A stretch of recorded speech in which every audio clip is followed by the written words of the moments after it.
Parfait. Est-ce que tous nos intervenants sont bien là? Super. Il manque... Alors, normalement, nous, on a... Et on a quelqu'un à distance. Oui, on a une petite... C'est très bien. Ben voilà, on a à fond dans la techno. Super. Il est là? Bonjour Franck, tu nous entends? Bon, nous, on te voit, en tout cas. Okay. Eh bien, bonjour à toutes et bonjour à tous. Je suis ravie d'accompagner cette dernière table ronde. Avant la pause, mais après la pause, il y en aura d'autres. Ah, pas de table ronde. Oui, mais il y a d'autres séquences. Ah bon, d'accord, d'autres séquences. Oui. C'est pas fini, la journée n'est pas finie. Bien évidemment, la journée n'est pas finie. Restez bien avec nous. En tout cas, cette session réunit plusieurs experts et plusieurs expertises pour aborder un sujet essentiel qui nous concerne tous et qui nous importe tous, acteurs privés et acteurs publics. Et c'est pour ça que j'aime bien aussi cette table ronde. C'est qu'elle réunit différents types et profils d'acteurs en fait aujourd'hui pour aborder justement la génération de la donnée grâce à la technologie. Alors, j'ai lu récemment que les IA vont générer entre 50 à 60% des contenus dans les années à venir. Donc, on est vraiment au cœur de l'actualité. Et on a choisi, nous, aujourd'hui, d'aborder plus spécifiquement, en fait, une typologie d'IA qui est le NLP ou le TAL. Le TAL qui est donc le traitement du langage naturel. Alors, le traitement du langage naturel, c'est quoi? En juste quelques mots, ça permet en fait aux ordinateurs d'analyser, de comprendre à la fois la parole et les textes humains. Donc, on voit bien à la fois la complexité que ça peut représenter et à la fois tout son potentiel, bien évidemment, en matière de santé. Alors, c'est une science qui n'est pas nouvelle, bien évidemment, mais elle progresse très vite. Elle progresse très vite parce qu'il y a un intérêt, bien sûr, accru pour faciliter cette communication entre la machine et l'homme aujourd'hui, mais aussi parce que il y a le big data, bien évidemment, des ordinateurs qui sont de plus en plus puissants et des algorithmes de plus en plus présents. Donc, l'objectif de cette table ronde, ce sera justement de dialoguer avec toutes ces expertises autour de la table pour avoir cette perspective publique et privée dont je vous parlais juste avant, et à la fois mieux comprendre en fait aujourd'hui quel est l'usage actuel en fait de cette technologie, son potentiel, ses freins, et aussi bien sûr pour la France, mais dans un regard aussi international. On parlait juste avant de l'attractivité de la France au niveau international, donc c'est intéressant de tout avoir.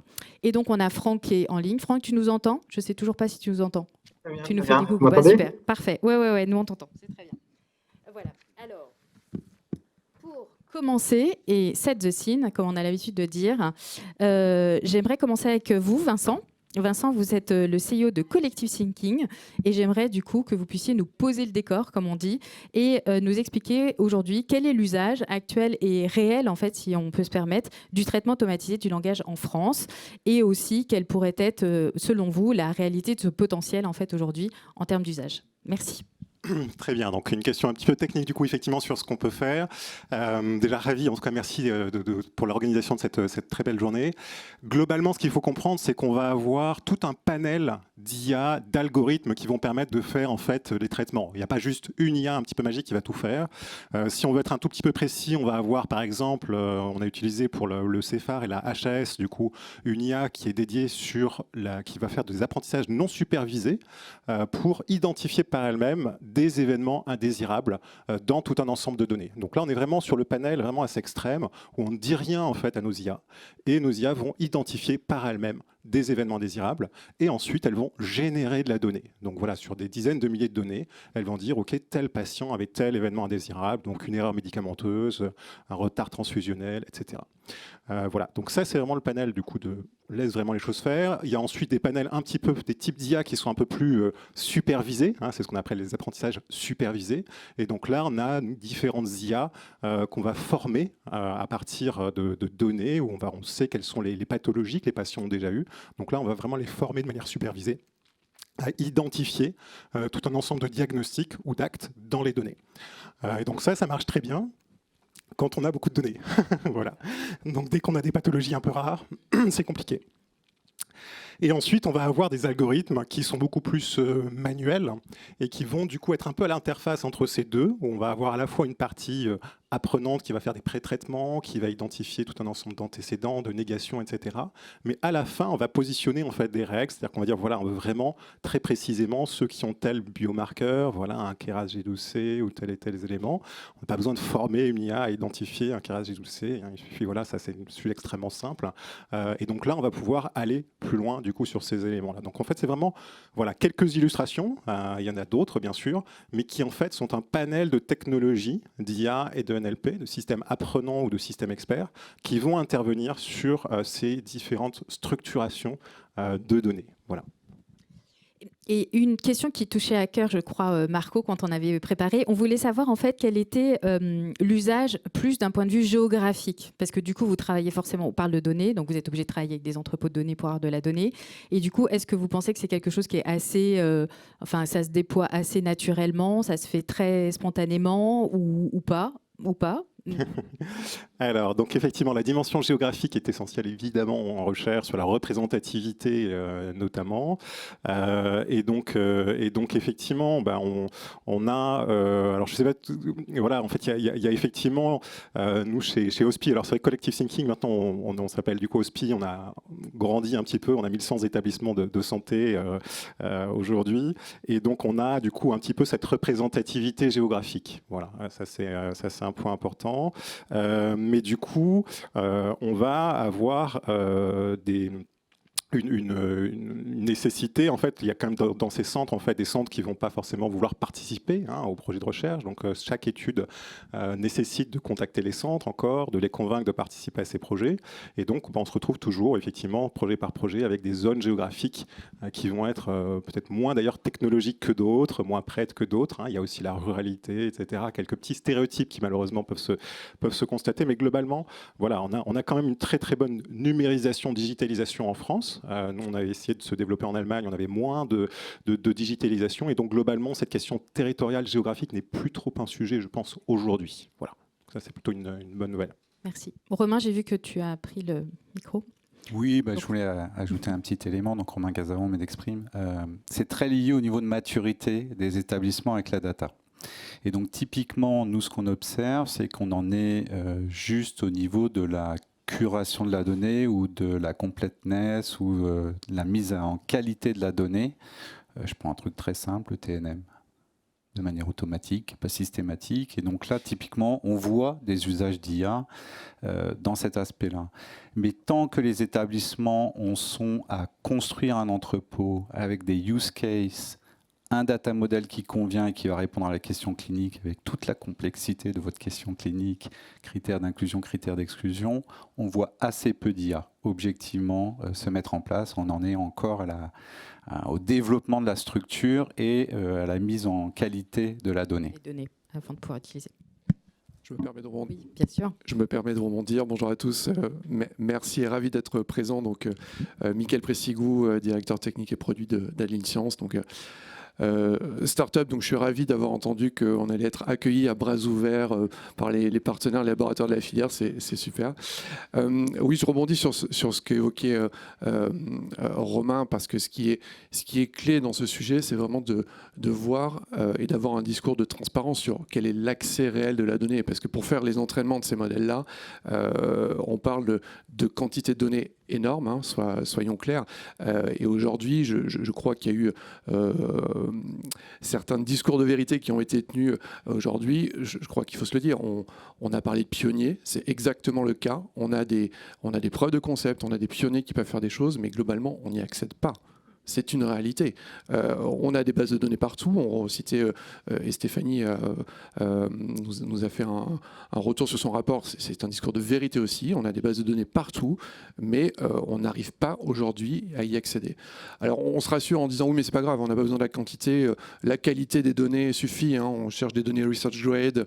On peut entraîner des modèles prédictifs dessus. C'est très bien. Et c'est vrai, on voit des applications. Il y a des modèles de DIA qui sortent de tout ça, qui ont des marquages CE. C'est très bien, mais pour l'étape dans laquelle on va, les larges modèles, on a besoin d'aller vraiment vers autre chose et de passer à une autre échelle de manière très très claire.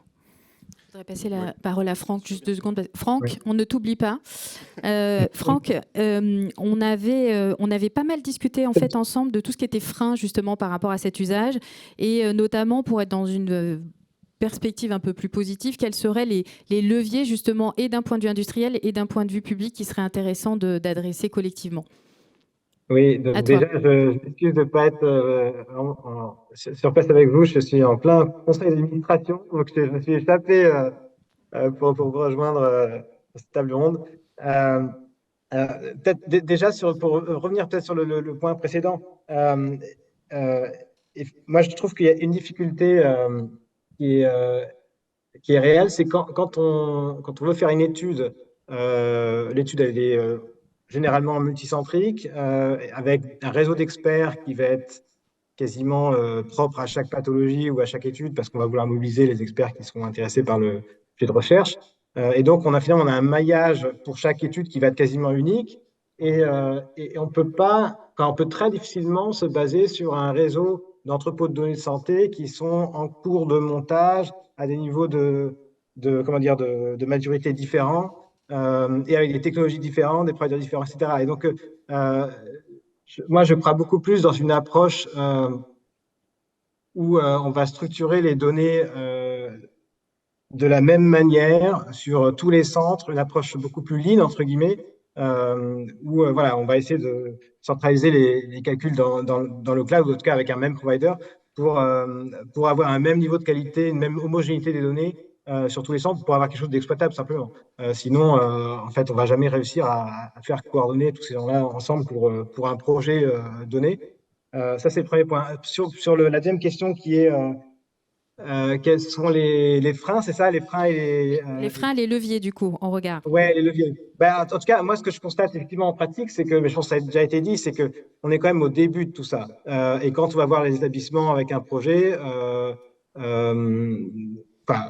ça arrive souvent que on est le premier projet ou la première opportunité de structurer des données grâce à l'IA. Donc, forcément, ça fait tout ce qui est nouveau, ça fait un peu peur, etc. Donc, moi, j'ai beaucoup d'espoir que tout ça va se normaliser. C'est qu'en fait, nous tous, là, qui avons des solutions et qui œuvrons dans le même objectif de, entre guillemets, libérer la donnée de santé, je pense qu'on va finalement faire en sorte que les acteurs du terrain, les hôpitaux, les DRCI, vont petit à petit ça va rentrer dans leur quotidien. Et aujourd'hui, ils font ça avec des arcs. Et demain, ils feront ça avec de la techno, plus des arcs peut-être. Mais en tout cas, je pense que ça va se normaliser. Et donc, je dirais qu'il faut qu'on pousse collectivement dans le même sens pour qu'on montre que il n'y a pas de...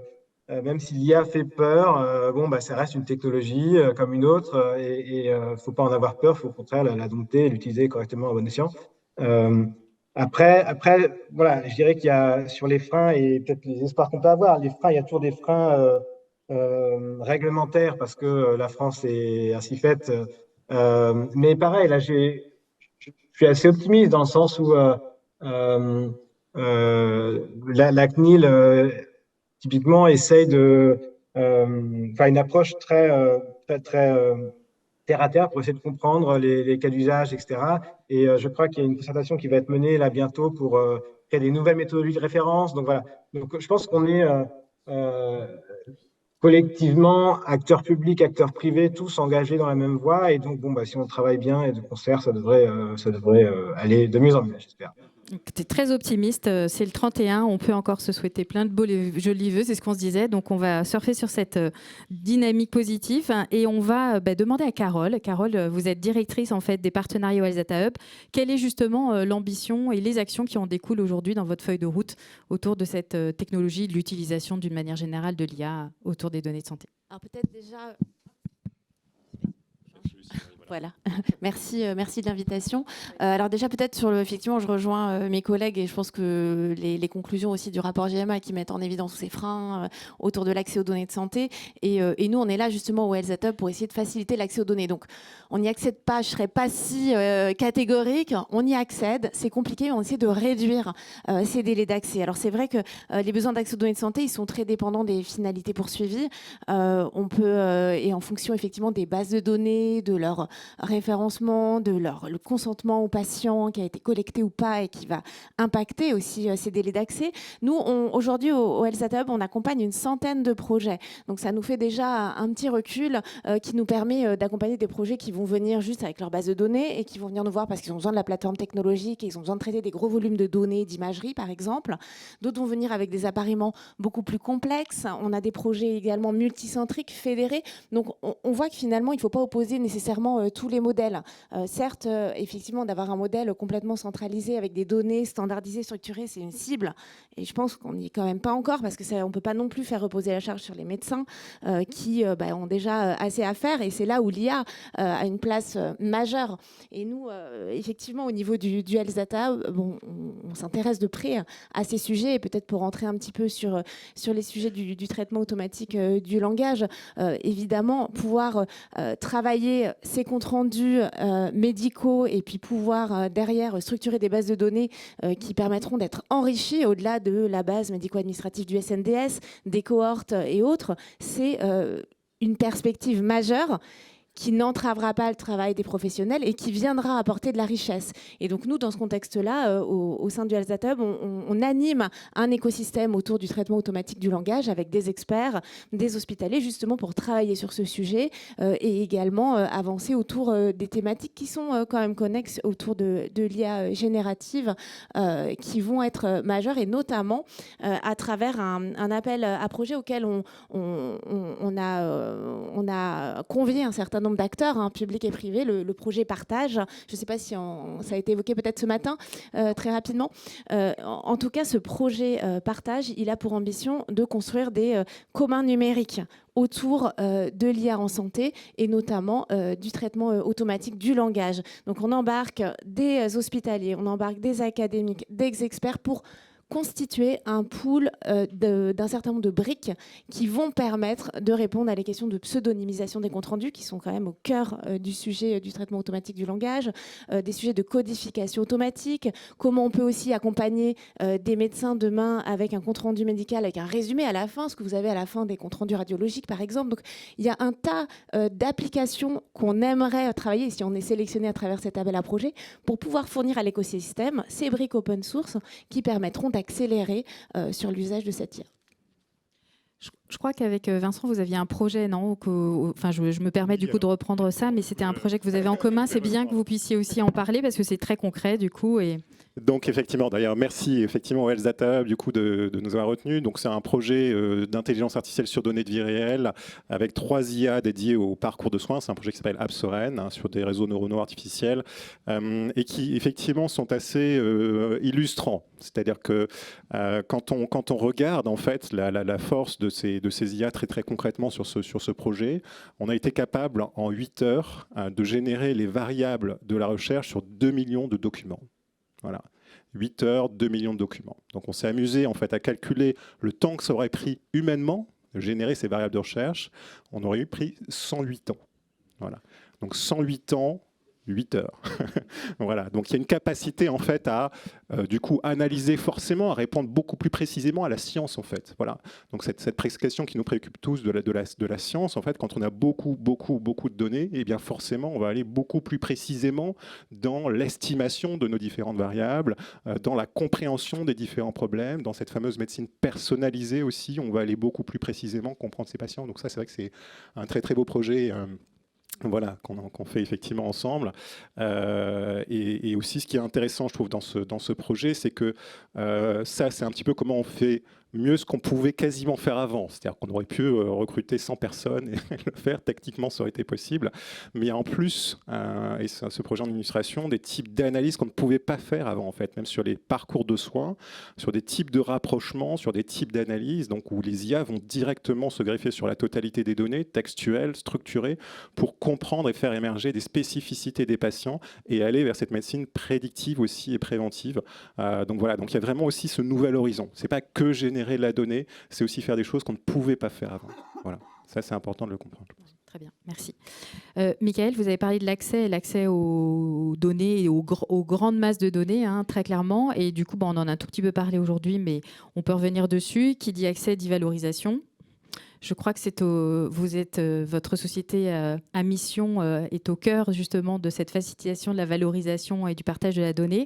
Justement, quel est le modèle économique aujourd'hui au-delà de l'accès à la donnée de ce type en fait d'usage qui pourrait être fait avec des horizons, on le voit bien, qui sont de plus en plus optimistes, qui permettent de gagner du temps, gagner en précision, etc., etc. Oui, c'est un sujet extrêmement large et aujourd'hui, il n'y a aucune réponse standard à cette approche de valorisation. C'est vraiment au cas par cas, en fonction des acteurs multiples impliqués dans les projets collaboratifs autour de ces données-là.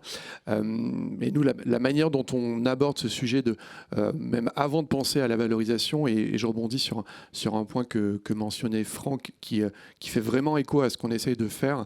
Je pense que oui, on a ces systèmes de grands traitements qui vont permettre de retraiter la donnée existante et d'en sortir de l'info et de la réexploiter. Mais je crois qu'il faut aussi qu'on change de paradigme dans la manière dont on capte la nouvelle donnée.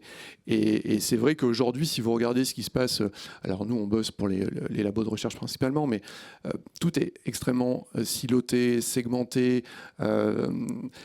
J'ai dans une autre conférence hier où quelqu'un parlait finalement, quand je regarde la santé, c'était quelqu'un qui était extérieur à la santé qui disait ça me fait penser un peu à une quincaillerie avec l'artisanat, vous avez plein de pièces différentes et je trouve que quand vous regardez aujourd'hui les outils utilisés, vous avez le PI qui a son outil de suivi, de gestion de projet, après le technicien qui va bosser dans son LIMS avec ses datas, les équipes qui vont remplir le cahier de labo électronique, les bioinformaticiens qui arrivent, qui ont encore un autre outil, alors maintenant il y a les data scientists qui ont encore leurs autres outils, et la donnée est toujours la deuxième roue du carrosse. C'est-à-dire, à la fin, on prend le dernier postdoc, on lui dit, tiens, tu vas me sortir la base parce qu'on va publier là, donc il faut le mettre en qualité et le mettre à disposition. Je crois vraiment que tant qu'on n'aura pas changé de paradigme et cassé cette manière de faire et se dire, il faut absolument qu'on trouve le moyen de capter la donnée au cœur du process opérationnel. Alors, moi, je parle pour les labos, mais je pense que c'est complètement translatable à l'hôpital. On n'aura pas résolu le sujet. Et si je vais plus loin... il faut vraiment qu'on s'inspire, et je pense que la FIAC peut énormément aider là-dessus, de ce qui se passe dans d'autres secteurs. Est-ce que vous voyez un technicien sur une chaîne de manufacturing de je ne sais quelle industrie qui se pose la question de « Oh là, alors je vais renseigner mes opérations de fab, mais il faut que je me pose la question de la qualité des données que je vais générer pour la logistique derrière ». Non, pas du tout. Il fait ses opérations, il y a son métier, et tout ça est intégré dans la technologie pour que ça soit directement exploitable derrière. Je pense qu'il faut vraiment qu'on tende vers ça. Les cas d'usage, j'entends, qui sont extrêmement importants. Et aussi la pédagogie. On en a un peu parlé quand même tout au long de la journée. Il y a une notion de formation, de pédagogie à avoir aussi, d'explication en fait du pourquoi. Pourquoi c'est important. Je te passe la parole. Oui, pour être un tout petit peu plus optimiste, faut choisir ses batailles. Et donc typiquement, il y a 5 ans, quand moi j'avais repris la société, l'idée de se dire qu'on allait arriver à faire une cohorte de 30 000 patients à ce niveau-là de qualité avec multimodèle, donc toutes les données, y compris de l'omique, on l'a abandonné tout de suite. Parce que ça ne marche pas, et ça ne marche pas en Europe, typiquement. Et donc on a vraiment renversé la table, et on s'est posé la question, ok, c'est quoi les questions cliniques? Et là on y arrive, parce qu'on n'est pas sur des populations, vu que la question clinique pose une question qui est hyper précise, souvent d'ailleurs en comparaison avec un essai clinique, beaucoup de copier-coller. Et du coup, c'est beaucoup plus facile parce qu'il suffit d'identifier les bons centres qui disposent des patients et donc des données. Et comme par hasard, ce sont ceux qui sont souvent les plus avancés en matière de gestion de la donnée. Donc on y arrive. Et l'étape d'après, parce que j'avais la même frustration que toi, eh ben on crée des cohortes. On crée des cohortes multicentriques. Et ça répond aussi à ce qui a été dit tout à l'heure. On en arrive maintenant à se dire qu'on va créer une cohorte mécanistique. Pan-cancer. Exactement. Parce que vous tous, vous nous posez exactement les mêmes questions. Et donc ça, on y arrive. On y arrive à le faire sur plusieurs centaines, quelques milliers de patients au fil du temps, avec des établissements qui sont extrêmement intéressés par ça. Ils sont doublement intéressés que vos questions sont aussi leurs questions. Donc ça fait totalement écho. Et ça, c'est super important. La donnée, pour nous, dans notre spécificité, elle vient de l'hôpital. Si on n'arrive pas à engager les cliniciens, on n'aura pas vos réponses. Donc c'est pour ça que je suis un petit peu plus optimiste. En 2 ans et demi, on va avoir une cohorte de 3000 patients NSCLC sur 5 pays européens, à un super niveau de qualité. C'est pas énorme. Si on se compare aux États-Unis, c'est pas énorme. Mais on est de meilleure qualité. Donc on répond aux questions. Ça, c'est effectivement un point très important. C'est-à-dire qu'il faut pas retenir, il faut un discours de vérité, c'est fondamental. Mais aujourd'hui, on peut déjà faire beaucoup et c'est fondamental aussi. Il ne faut surtout pas se dire, OK, il y a des problèmes, c'est compliqué. C'est super important, effectivement, de savoir qu'il ne faut pas juste être effectivement excellent en IA, il faut aussi savoir faire des bons tuyaux. Voilà, très concrètement, se connecter au logiciel, etc. C'est super important. Mais pour autant, effectivement, on a aussi des cohortes de 3000 patients, 4000 patients, etc. Donc, ça marche déjà. On arrive déjà à faire avancer ça. On a 40 000 sur ce projet, on a plus de 40 000 patients, etc. Donc, ça marche déjà. Mais du coup, il faut effectivement partir des questions. Et ça, je pense que c'est le point clé. C'est vraiment partir des questions et se dire à quelles questions peut-on répondre aujourd'hui. Aujourd'hui, on ne peut pas répondre à toutes les questions parce qu'il y a des limites, voilà, il y a ces données, il y a etc. Mais il y a aussi beaucoup de questions auxquelles on peut répondre et c'est déjà beaucoup. Voilà, ça c'est important. Et peut-être pour... Merci. Et peut-être pour compléter, soyons optimistes effectivement, parce qu'au-delà de la constitution effectivement des cohortes qui sont aussi stratégiques et registres, on le voit, il y a un certain nombre de bases de registres qui sont déjà intégrés dans le catalogue du SNDS et qui sont identifiés comme stratégiques par le gouvernement. Il faut se réjouir aussi que l'État et les acteurs publics ont vraiment pris conscience de ce sujet-là, et pas juste théoriquement. On a des gros investissements qui ont été décidés, mis en place en 2022, avec 75 millions d'euros pour constituer un réseau d'entrepôts de données de santé en France. On l'a rapidement évoqué, mais c'est 16 lauréats. Ça représente quand même 286 établissements, dont 29 CHU. Donc il faudrait peut-être s'interroger sur la représentativité, mais en tout cas, on a un grand réseau qui commence à se constituer.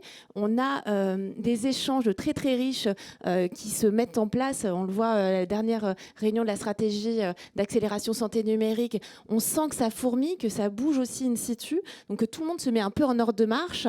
Dans ce contexte-là, le comité stratégique des données de santé, qui est présidé par le ministre de la Santé notamment, anime un certain nombre de travaux et son rôle va être renforcé. On l'a vu dans le rapport JMA, pour pouvoir continuer à accélérer cette dynamique, notamment à travers un certain nombre de groupes de travail où on a la chance de pouvoir contribuer, que ce soit sur les sujets de gouvernance d'accès aux données. On l'a beaucoup entendu. Qu'est-ce qu'il y a dans ces entrepôts? On ne sait pas forcément comment on y accède. Donc là aussi, l'idée, c'est d'apporter de la transparence, de l'équité dans l'accès, des sujets également de socle commun de données. On a aussi pas mal questionné le sujet de se dire la représentativité des données. Si on arrive à se mettre d'accord sur un certain nombre d'items, sans nécessairement opposer en fait cette centralisation avec la mise en place également de cohortes qui seront plus locales, d'entrepôts qui ont tout à fait leur place et un intérêt pour des cas d'usage qui vont demander des données rafraîchies plus régulièrement, sur des données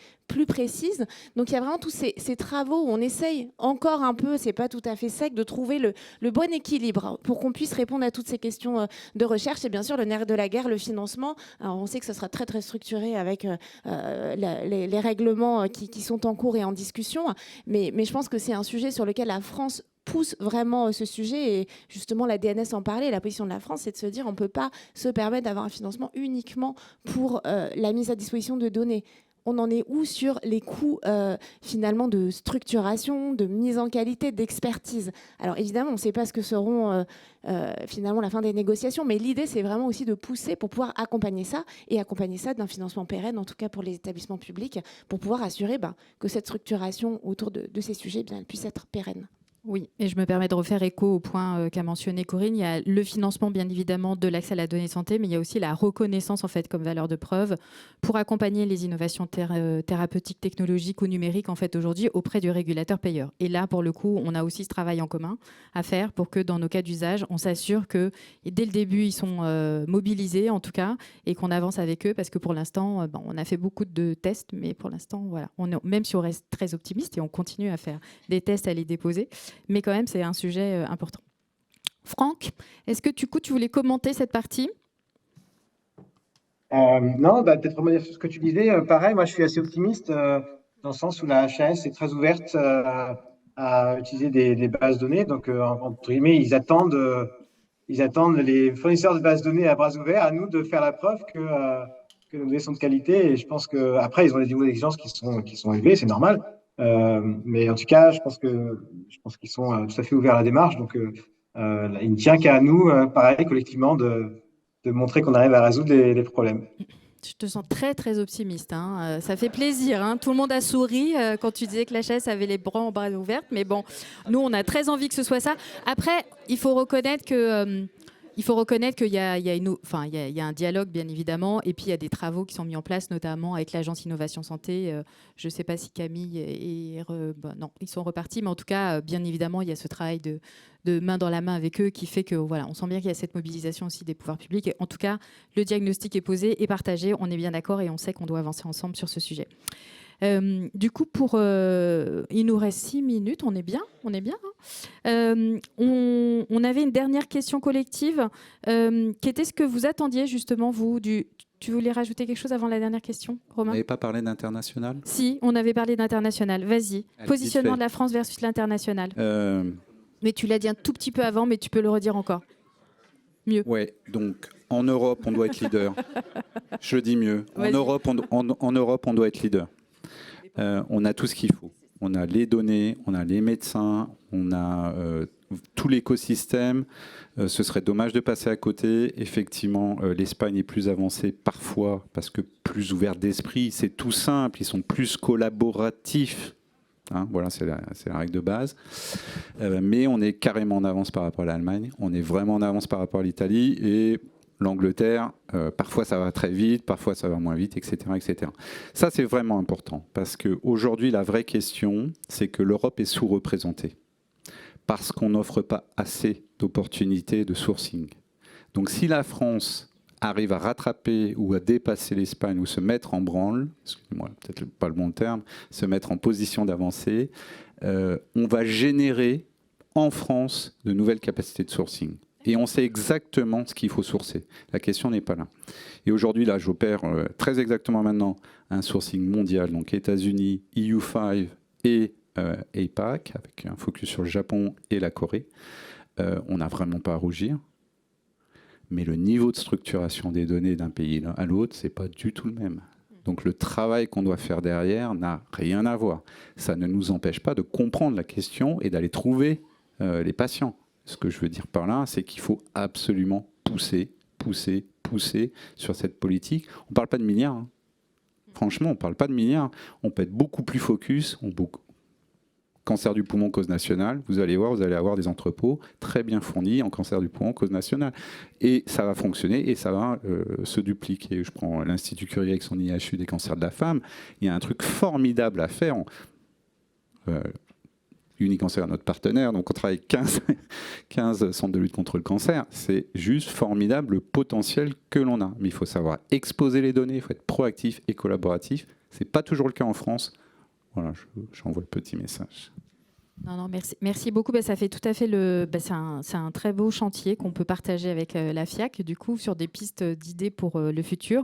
Mais c'était effectivement cette dernière question, c'est qu'est-ce que vous attendez justement de la FIAC et en quoi justement cette filière et ce collectif pourraient accompagner, accélérer finalement l'usage, à la fois l'accès et à la fois l'usage de ces nouvelles technologies.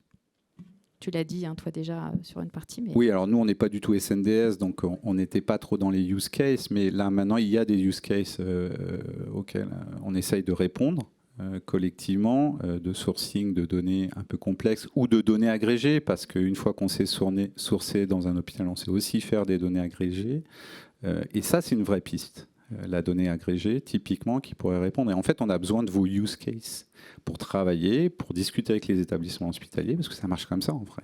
Ce sont eux qui fournissent la donnée. Ils sont propriétaires, excusez-moi, de la donnée. Donc, si eux ne veulent pas participer, on ne répond à aucun use case. Et donc, il faut que ce use case vienne de vous, qu'il soit scientifiquement élevé et valable. Ça, j'ai aucun souci, parce que cette expérience est toujours le cas, et qu'il soit raisonnablement rémunérateur à partir du moment où c'est quelque chose qu'on aime bien mettre aussi.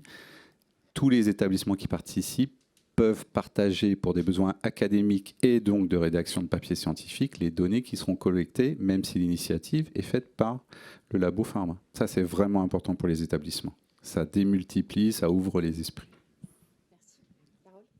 Oui, je crois que le projet de la FIAC est très structurant. Il permet vraiment de rapprocher les acteurs publics et privés. Je pense qu'on la journée, on est un vrai témoin. Donc, je pense qu'il faut qu'on poursuive ces échanges, à se challenger. On n'est pas toujours d'accord sur tout, et c'est tant mieux. Et ça nous permet d'avancer dans le même sens. En tout cas, on a des objectifs communs. Donc, c'est ce qu'on a envie de continuer. Donc, merci en tout cas Marco et à toute l'équipe de continuer à nous challenger sur ces sujets-là, continuer à montrer l'apport des données de vie réelle, effectivement, effectivement, et tous les travaux avec nos tutelles, ça va être majeur. C'est sûr que on avance, c'est un gros travail, mais en tout cas, bravo pour l'enthousiasme et la mobilisation. Il faut que ça porte ses fruits, et je pense que ça sera évidemment par la preuve qu'on arrivera à le démontrer, et avec des PRC, toujours plus de PRC, je pense, avec des cas plus ou moins complexes, ne pas hésiter à aller sur des appareillements potentiellement plus complexes, avec la plateforme de l'INCa, avec la plateforme du Health Data Hub également. Donc nous, en tout cas, on est ravis de participer à cette aventure, et on y croit beaucoup. Merci. Effectivement, et voilà, un très très grand merci. Effectivement, c'est exactement ça, c'est déjà aujourd'hui la réponse. Donc tout ce qui se passe aujourd'hui, c'est exactement ça, c'est on échange, on se comprend, on a ce devoir de vérité, de dire précisément ce qu'on peut faire, pas faire, pour que du coup on puisse avancer concrètement sur des choses qu'on peut déjà faire. Il y a bien sûr aussi l'aspect, voilà, identifier les freins, c'est la question que vous souleviez, hein. On a parlé effectivement très concrètement de l'accès à la donnée. Est-ce que du coup, d'un point de vue réglementaire, on peut un peu plus forcer les éditeurs à ouvrir leurs données? Est-ce qu'il y a des canaux d'action là-dessus? Est-ce que aussi sur la culture, c'est-à-dire qu'en fait culturellement on peut avoir des CHU, alors il y a une grande dynamique qui est lancée du coup par les appels à projets sur les EDS, mais du coup parfois on peut avoir des centres qui veulent vraiment refaire en interne leur petit truc à eux et qui du coup se referment paradoxalement. Donc là où on voulait quelque chose qui accélère, paradoxalement on peut avoir des centres qui se referment.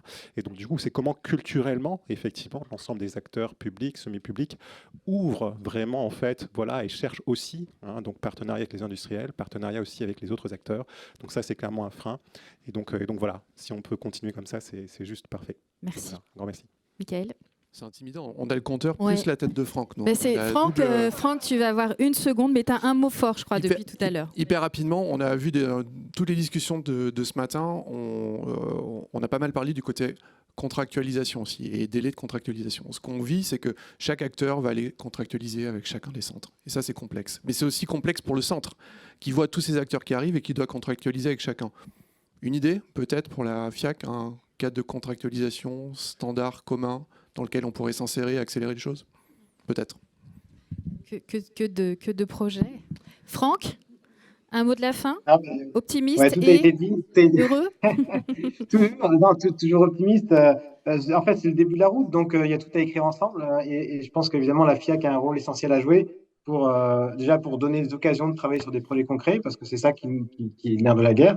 Et puis après, pour fédérer l'écosystème et faire en sorte qu'on ouvre la voie. Très bien. Eh bien, un grand merci. Merci pour cette opportunité. Merci, messieurs, mesdames. Et on enchaîne. Merci, bravo à vous aussi pour ce joli panel. Merci à tous.